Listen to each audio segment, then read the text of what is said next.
O'rtoqlar, mana shu ko'rib turgan Matiz Bes 2011-yil ishlab chiqarilgan mexanika. Qarang sassiyanasini, qanaqa tiniq bo'lib turibdi. Mashallah. Bitta like deb bosib qo'ying. Mashina izlayotgan yaqinlarga jo'natib qo'yish kerak.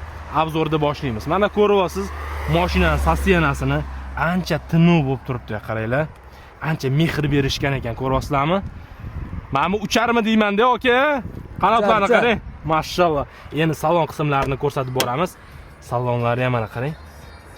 Ancha chiroyli, mehr berishgan ekan. Kolonkalari ham nima dedingiz kolonkasini aka? Pioner. Pioner ekan. Qarang berishini. Mexanika mashina mana.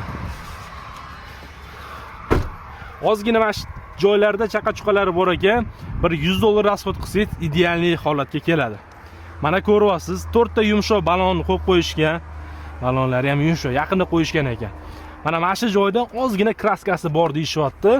Xudo xolasa, kelib mana ustida gaplashib olsangiz bo'ladi.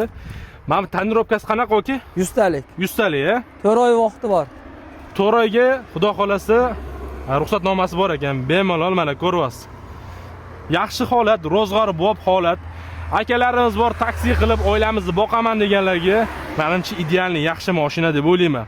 Akamizdan prosta hozir zarurat tufayli sotilayotgan ekan mashinalari. Xudo xolasa yaxshi odam olsa, men ham xursand bo'laman, aka, xursand bo'lib beraman deyaptilar. Xullas narxini 3600 so'rashyapti.